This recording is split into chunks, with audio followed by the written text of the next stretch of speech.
What's up, guys? It's Daniel Ndukwu, and in this video, I'm going to be talking about online business ideas for 2020, especially now that we're stuck at home and all this craziness going on. This will really help you make sure you keep that cash flow going and can support your household. Now, a lot of them can start generating income in as little as a few days. Some of them take a little bit more work, but all of them are relatively straightforward if you put in the initial work. So without further ado, let's jump in.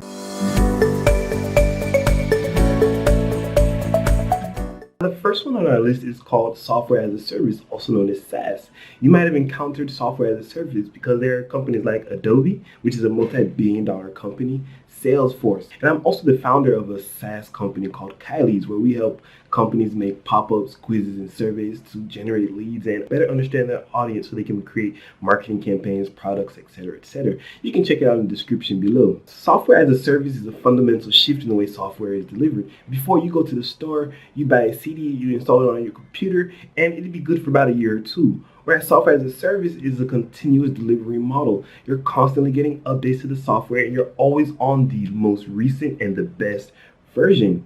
The thing is that you have to pay for continual access to that. That might be once a month, once a year, every quarter, bi-yearly, whatever the case may be. Now, let me give you a few tips if you want to get started with software as a service. Now, first and foremost, software as a service, you need to choose a really specific target market. This is necessary in the beginning, but once you grow larger, you can branch out into other segments, other market segments. After you choose a target market, you want to hone in on a specific problem they have. There are a lot of target markets, right? You can target business owners, you can target creatives, but what problem are you solving for these creatives? What problem are you solving for these business owners? For example, we target business owners, but we're solving a specific problem. We're solving their ability to understand their customers and their ability to generate leads from their websites. Now, the next step is to get out there and talk to people. You might have a great idea in your head, but the way you envision it isn't the way your customer actually wants it, or it's not solving the right problem. And you won't know this unless you talk to people. So you got to get out there, send out surveys. You got to talk to people in person. You can even hire a company to do it for you. But I recommend going against that route because it's time intensive as well as expensive in many cases. So instead, just get out there and talk to people. You can use LinkedIn, you can use Facebook. Maybe you know a few people in your target market already. Whatever the case may be, make sure you get out there and talk to them. From there, you need to build your MVP. That's the minimum viable product. What you want to do is you want to build out the key feature. You don't want all the bells and whistles because this is still an unvalidated product. You don't know if people really, really want it, need it, and will pay for it. So you want to build out a version that does one thing really, really well that people will pay for. And you'll learn this from talking to your customers. You'll learn what their key problem is and what they'll pay for. So once you find that out, build your MVP. And the last step is to launch it. Launch it to those people you spoke to. Give them a discount, whatever it takes to get people through the door. From there, you can improve, add more features, etc. as you go along, and you'll be building that income, that brand, and that revenue from day one. Now, the second one on our list is e-commerce. Now, e-commerce is worth $517 billion in the United States alone. So think about what it's worth globally. Now, there are huge players like Amazon and Walmart that everyone knows about, but there's a lot of room for smaller brands like Thrive Cosmetics, which does $3.1 million a year. They've even given away $1 million to charitable causes. You have companies like Frank Body, which did $20 million in revenue in its first 18 months in existence, almost exclusively through Instagram and influencers. And then you have companies like Beard Brand, which do over $1 million in revenue. And Beard Brand actually has a distribution deal with Target, which is a national brand. Even though these companies are smaller and they serve a niche audience, they're making a killing within their spaces. So you don't have to be Amazon, the everything store, to succeed with e-commerce, but you do have to take a few specific steps, which I'll outline now. So first, you want to get a deep baseline of what e-commerce entails. It's more than sourcing products and throwing them up on a Shopify store. You need to understand your tax implications. You need to understand the shipping costs and how to reduce those shipping costs. You need to understand your lead times, your order volumes. There are a lot of things that are involved in e-commerce, and I don't want to give you a false representation of how easy it is. It can be simple, but you need to make sure you understand the true complexity that lies therein. After you understand e-commerce in a general sense, you want to narrow down your niche. Are you going to be serving guys? Are you going to be serving gals? Are you going to be serving gamers? Are you going to be serving guys with beards? Just like with software as a service, this may seem like it's limiting you, but it actually allows you to expand much more quickly because you can put your flag in the ground and say, this is what we're about. Come to us if you need this. And then from there, you can expand out with different product lines, etc., etc. Now, e-commerce is one of those business models that your branding and positioning is so important. Take Everlane, for example. It's a multi-million-dollar e-commerce brand, and it has specific positioning that talks about transparency everywhere. Know your factories, supporting the different gender roles in society, things of that nature. That's their branding, that's their positioning. And people are actually buying that because they know that they're supporting an ethical company. Their clothes, although they're nice, they're not actually unique.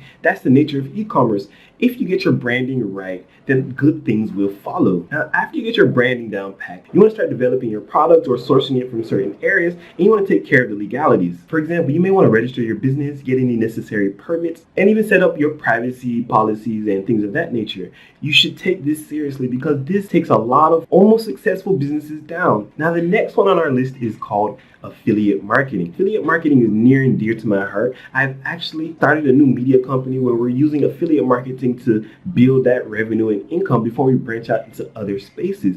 We're actually running a case study on this channel, which I encourage you to subscribe and check out. Now, there are many different types of affiliate marketing, and I preach about the authority site affiliate marketing model. This is the same affiliate marketing model that NerdWallet uses. It has 21.3 million visitors a month. It makes millions of dollars a year. It's a pure affiliate marketing site, which means they don't have any other offers. They don't have their own product. They don't have their own courses, nothing. They're just generating traffic, turning it into money. That's the beauty of affiliate marketing. Another example is thewirecutter.com. It was bought for $30 million by the New York Times a few years back, and it's an ugly website. There's actually a video on this channel that I analyze the Wirecutter and other million-dollar affiliate marketing websites and show you exactly what they're doing and how they're making money from affiliate marketing. Now, there are two types, as I mentioned before. You have your ad-based affiliate marketing where you take ads on Google, Facebook, YouTube, wherever the case may be, and drive those to squeeze pages and then to offers. And then there's an authority affiliate model, which I recommend you do. It takes a little bit longer, but the long-term gains are immeasurable because once that website starts generating income, it becomes an asset that you can sell for up to 30 times the multiple on monthly profit. So if it's doing $10,000 a month, that website is valued at $300,000 or more. But if you're just sending ads to offers, someone can't buy that because really they're buying your skill set. It's not an asset, which is why I'm so keen on authority affiliate sites. If you want to get started with authority affiliate marketing, there's actually a video on this channel. I'll link it down below. You can go through that video and I show you step by step how to get started with affiliate marketing for beginners. So I won't go too deep into that here, but the main things you want to understand are you choose a niche, you choose a product, you set up your affiliate marketing website, you set up all the plugins. Again, I have a video on this channel about the essential WordPress plugins. And then you want to start creating content and building links to those content pieces so you can rank in the search engines and achieve truly passive income. This is one of the few ways in the world to achieve a sizable amount of income that's actually and truly passive. Because once those pages start ranking on the first page of Google, they'll stay there for months or even years without much work. But of course, that depends on the competitiveness of the niche. Now, another growing field is digital marketing consulting. Now, I know you might be thinking, I don't have any digital marketing skills, but you'd be surprised. There are a few questions you can ask yourself if you want to go down this route. Are you good at social media? Are you good at promoting things online? Have you accidentally built a large following on any platform? If that's the case, then you can actually be a digital marketing consultant and achieve thousands of dollars a month from a single client. Now, when you're first starting out, the hardest part is getting that initial client. But if you run an experiment, let's say you run an experiment to grow your own YouTube channel, or you run an experiment to grow your own Facebook page, or you run an experiment to grow an Instagram account, you can point to that and say, these are the results I can get you. Are you ready to get started? Now, the key here is that you don't want to be the digital marketing expert that does everything. You want to be the digital marketing expert that focuses on a specific area. For example, so you want to position yourself as the search engine optimization expert for X. So that might be SEO expert for law firms, SEO expert for SaaS companies, SEO expert for fitness companies. You get the idea. When you position yourself like that, you'll have a flood of clients coming to you because you're getting results for people in their niche. Or you might want to be the Facebook ads expert for e-commerce businesses, or the Facebook ads expert for course creators. Whatever the case may be, make sure you niche down. You first choose an aspect of digital marketing, and then you choose a market that you want to serve within the greater digital marketing sphere. Now, another one that's really been gaining steam are design services. Now, you may be thinking, I don't know how to design. Well, neither do I. I actually pay people every week to design things for me because I suck at design. You don't actually have to be the designer. You're kind of like a middleman. You find the clients and you connect them with designers, because most designers, they're not really good at marketing themselves. So they have these skills, but they don't know how to take advantage of them. They don't know how to utilize them. There are services like Design Pickle, which has over the years grown to a $4 million a year business, and they offer unlimited design service, and the founder doesn't design. So before you write this idea off, take a look at it. Again, it's the same for other business ideas.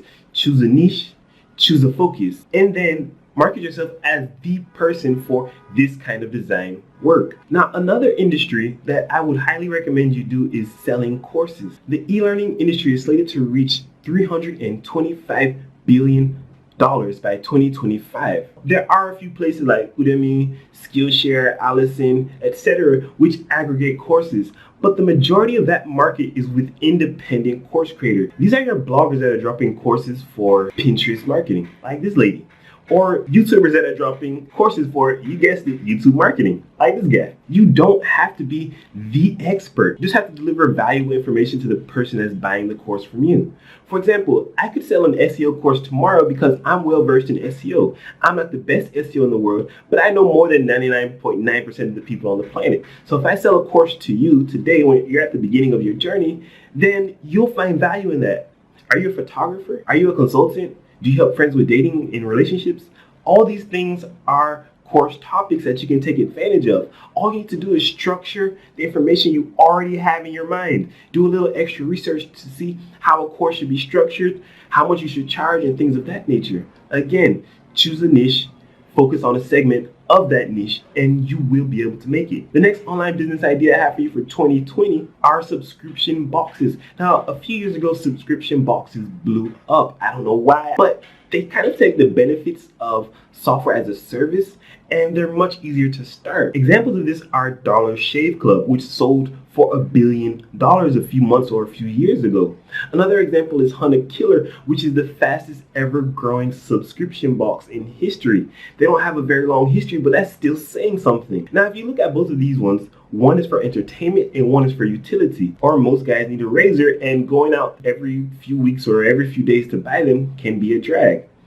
But if they're delivered to your house, it's the ultimate convenience. For Hunter Killer, every month you're being entertained. A new box is coming and it lasts for 6 months. Just think of a unique idea that has broad appeal and you'll do great with this. Add enough value that people will pay a premium for it.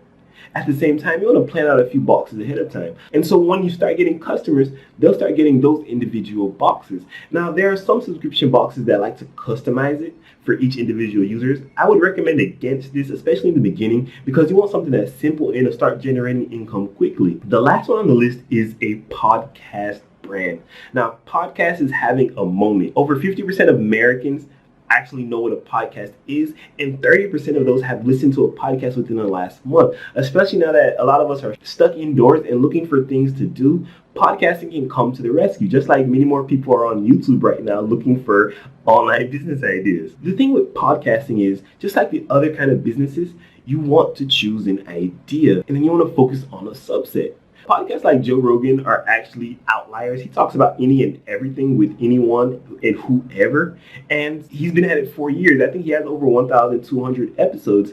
But he makes millions of dollars a year. I want to show you more of a niche podcast. There's a podcast called Entrepreneur on Fire by John Lee Dumas, and he makes almost $2 million a year from his podcast, advertising revenue, affiliate programs, course sales, as well as physical products. Now, I like this model so much because it has really low startup costs. All you need is a mic, a few headphones, and recording software like Audacity, which is free.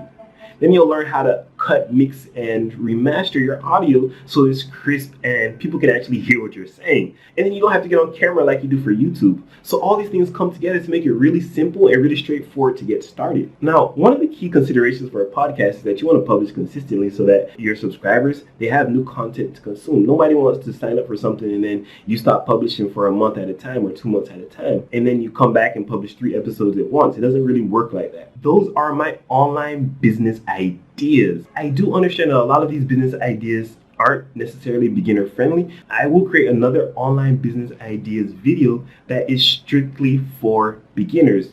Low startup costs, easy to get traction, etc., etc. So stay tuned for that. So if you like this video, make sure you smash that like button and subscribe. It helps get this channel out there. I'll see you in the next video.